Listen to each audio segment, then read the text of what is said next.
Hi, this is Dr. Cynthia Clark. I'm an acupuncture physician, applied clinical nutritionist, and the creator of Energy Evolution, and I'm the president of Longevity Wellness.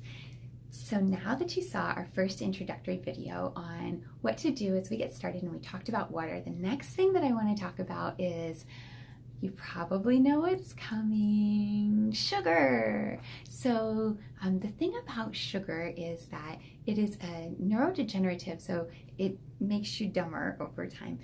It also causes inflammation in your body. And even though our brain health is really, really, really important, and certainly we all want to be smart and in control of our faculties at 65 years old. We want to be smart men and women that are capable of taking care of our businesses, our finances, of our estates at that time.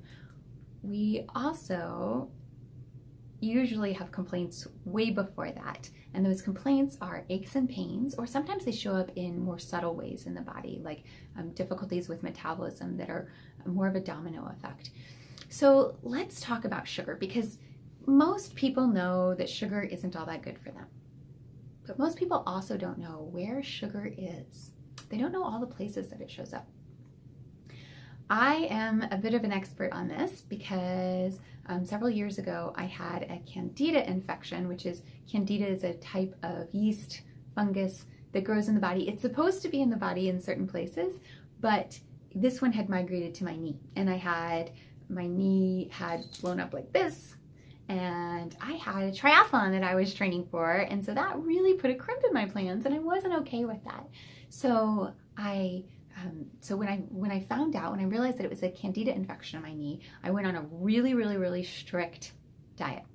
I had absolutely no sugar in my diet. I also had no mold or fungus, so no mushrooms, but also nothing that can have those things in it, which includes coffee, which includes black tea, which includes certain nuts like walnuts. So it's really, really, really specific in particular. And I was completely adherent to this diet for the better part of 2 months. And I'm not telling everybody to go off and do this, because there were some other problems that came up because I didn't know I didn't know some other things at the time that I now know.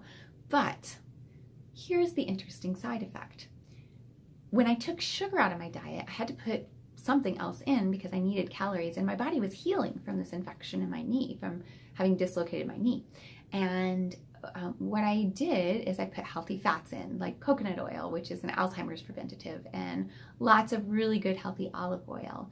And here's the crazy thing that happened. I was eating 3,000 calories a day, and I lost weight.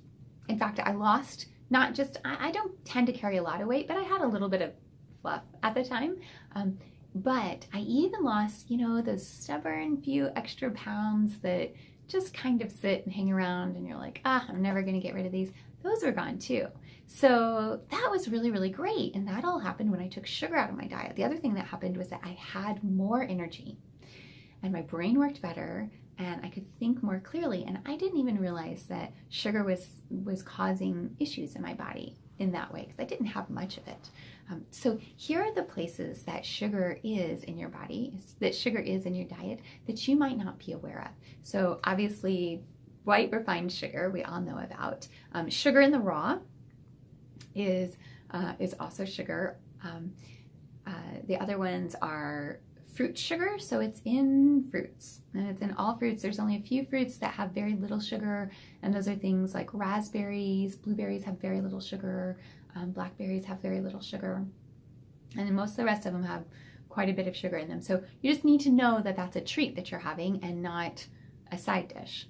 And then the other place that it is in honey, or agave, or coconut sugar, or coconut nectar, any of those things. All of those things have sugar in them. And that means that if you think of it as like it's a great big giant toy box and you get to play with one toy a day, then you want to be aware that you're pulling one toy out of the toy box and not having several different treats. So those are some of the easiest to recognize places. Molasses is also sugar. But then there's a lot of places that we don't really think of them as sugar.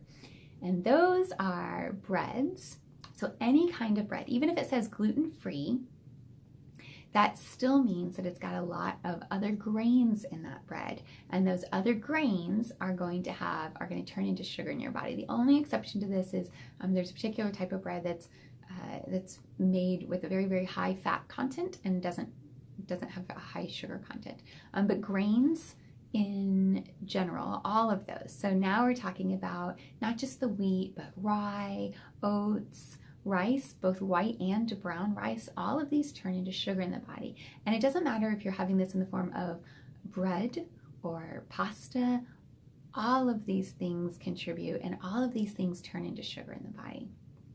And those secret hidden sugars can cause all sorts of problems, including things like they can be exacerbants for arthritis, especially rheumatoid arthritis. So it's amazing the amount of aches and pains that will disappear from a body when we simply take the sugar out. Now, it's important to keep the body balanced. It isn't that we're recommending absolutely no sugar long term, but it is that America today uses much, much, much, much, much more sugar than we used to use back 100 years ago. It's just so easy to get things, and our palate here has shifted to very, very, very sweet. A number of years ago when I went to China, and I got to travel all around China, and everybody thinks that I did that as part of my Chinese medicine training, but actually I did it as part of my Kung Fu training. So that was really cool. I got to go to all these Shaolin temples. And before I went, all of the people around me were asking me, aren't you worried about like the weird food you're gonna have there? And I said, oh, I don't know. And I brought some extra food with me just in case, things like oatmeal, things I could easily carry in my luggage. But what I found was that actually when I first started out, it was like, oh, this isn't sweet. And when we asked for, like we were walking around in the hot sun all day, and so this was back many years ago, and I still occasionally drink a soda. Soda has lots of sugar in it. But so our table might ask for Sprite, like multiple people at the table might order Sprite. Well, in China, when you have a table of 8 people that order Sprite, they bring you 1 liter of Sprite and little, like, slightly larger than shot glasses. They like juice glasses. And that was it. That was all the total amount of soda that you were going to have. And here is a bunch of Americans that are looking around at each other like, who's going to get the liter? Because we're just so used to that. So I had this lovely trip trading demonstrations of Kung Fu and Tai Chi with these beautiful schools and these beautiful people in China. And then when I came back, I had my first meal in America, and they went out to a lovely breakfast to celebrate being back in America, and I decided that I would have just a delicious kind of normal breakfast with pancakes and like this, and I got really sick because my body had detoxed while I was gone, and throwing all of these refined carbohydrates at it, it was just like, what are you doing? And that was my first real awareness that our palate and our way of eating in America is significantly different than it is in other parts of the world, and not necessarily for the better.